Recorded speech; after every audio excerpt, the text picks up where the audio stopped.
I was in Hoboken, and it was right across. Were you living in Hoboken? No, I was living at my parents'. Okay. But I was taking the commuter train in. I didn't see any of the planes hit. I saw the buildings go down, though. You did? Yes. From where? From, I'd say fairly close. I mean, the train that runs from Hoboken runs to the World Trade Center.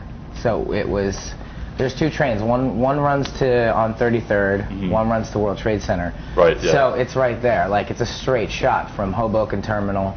So you're literally, I mean, I'd say so across the river, the smallest part of the river. So you're right in front of those buildings. It was like, I mean, it was like being in a science fiction film, you know, or like or some kind of like a disaster film. It was exactly that kind of feeling. You didn't believe it. Like, it felt like you were in Independence Day or something. Like, it made no sense. Your brain couldn't process it. And for me, it was a little different. I'm kind of like, I'm very empathetic, and I'm kind of a conduit emotionally and stuff. So I pick up a lot of stuff in that way. And there was like about 300-400 people around me. I was right at the edge. A lot of people were maybe a little too scared to get right to the edge of the railing. All these people behind me, though, they all had friends and family in those buildings. I didn't. So when that first building went, like, it was like an A-bomb went off of like just this emotion, and it was like, it made you nauseous. You know, I was more upset for the people around me than for myself. You know, I was just. I think one of the first thoughts that went in my head when it went down is, what does this mean? Like, what does this mean for the world? Like, how's this going to change everything? So yeah, that was pretty crazy. It was like total piece of fiction. It was like, you know, you couldn't even believe it was happening.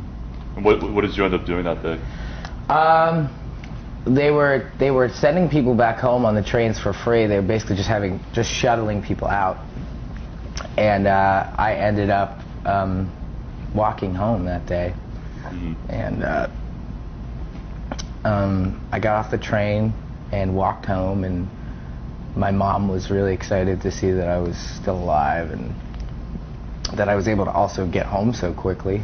But the train ride back was very interesting, because you were surrounded by people that were like businessmen and, you know, people just a different age and a different class than me. They were all like kind of like entrepreneurs or something, and they were all just talking about, I heard people like calling people just, you know, talking about having families now and getting married and just like all these things, and then talking about the opposite of that. You'd see differing opinions. Like, the guy next to you would be saying how he didn't want to raise a kid in a world like this, and another guy would be saying how he wants to get married and start a family now and stop running around. So that was pretty interesting. I mean, I'm a total people watcher, so I was observing a lot that day.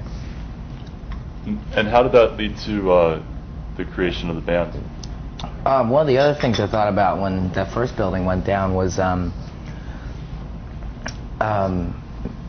a big thing that went through my head was, you know, everything's kind of pointless that you're doing right now. I was involved in commercial art in New York, trying to pitch a show to Cartoon Network that was extremely frustrating, because I was dealing with a company that had optioned the cartoon show that didn't quite get it, and I think they were more interested in turning it into toys or pillowcases and shit like that, and it was really disheartening. And that was my first ever taste of creating something and seeing it take off a little bit, and it didn't feel good.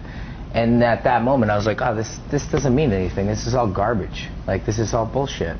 And I need to do something that actually means something, or my life's gonna mean nothing. Just like this cartoon means nothing. Like, it's all going to mean nothing if I don't do something.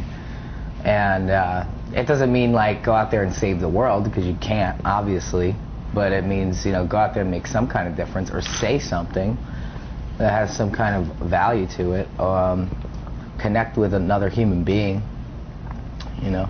So that was it. I mean, and I think it took a couple weeks tops, and then we were jamming, and then a month later we had Mikey, and then a month after that we were playing, and then a month after that we were recording, and then touring. So it was just like every month was a giant thing happening for us, you know. So do you think have you found like that meaning through this? I absolutely. I mean, I feel like I've accomplished a lot, my personal goals with the band, and yeah, I think I did. we created something special together, and I wanted to be part of a team. I didn't just want to be it myself. I think we created something very special together. I think it means something. It meant something when it started. It said what it kind of had to say, and so that's an interesting position to be in, because I don't necessarily think the next album we make, I don't necessarily know that it needs to say something. I think we're kind of finished in that regard. Yeah, so it's going to be interesting to see what we do next, because I guess, quote unquote, the mission or the goal or whatever it was, I feel very complete about that.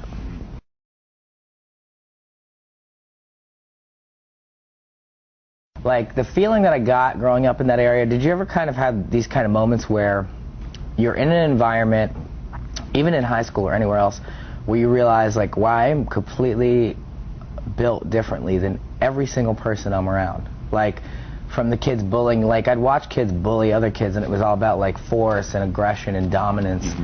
And I was like, wow, why am I not like that? Like, why am I not prone to conflict like all these other kids I'm around? Why am I not prone to violence? Why am I not prone to act out? Why does violence, like, why do I realize it's so wrong? And why does it make me nauseous? And why do I want to create things instead of destroy them? And all I saw around me was other kids that just wanted to destroy something. If some kid got a new bike, another kid wanted to take it and jump it and destroy it. And I never understood that. The same thing. That's what's interesting. We'll play something like Reading Festival, and I'll get hit with like a golf ball or a bottle of piss, and I'll be like, wow, why am I not like that guy? What makes me different like that? Why do I want to just create something really special and kind of just like basically give it to the world? And there's other people that are just they just hate themselves so much that they want to act out in aggression against something, something that stands for really just, and that's the kind of response this band is supposed to get.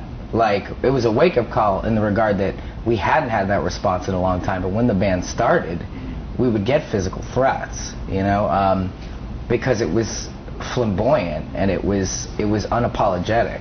That's what this band is. So I guess it had been a long time, and a lot of award shows later, and a lot of magazine interviews later, where it was like, wow, I forgot what that felt like to be the outcast, to represent every kid in the crowd that didn't really fit in at all, So what did that feel like then, getting hit with getting bottled? What did that feel like? It was exhilarating and extremely challenging, There's nothing like that to humble you more, or let you know that there's still something to fight for, or that the world wants what it wants. Like, you can't change the world. You can't fight the world. The world is always going to win based off what it wants. But it also makes you realize that sometimes there's just like a majority out there, or a minority out there, that's extremely aggressive, when in fact you're playing for the majority, which is A, really enjoying what you're doing, and B, very peaceful people. So, but it's interesting. I think the polarizing element to the band is really exhilarating. It's very exciting. You never get bored.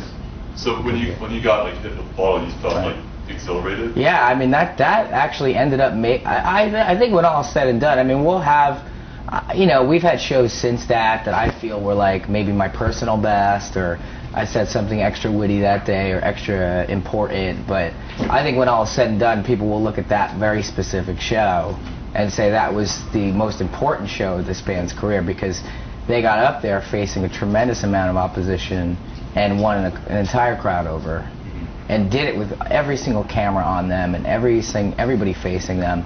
And so I think that's why it's important, because it really sums up the band in one 40-minute set. It was not easy. It was like a volley at first, and then just stopped, and there was cheering, and there was excitement, and there was positivity, like a current through the audience. And it was really amazing. It's amazing to watch some of the footage that BBC captured of it.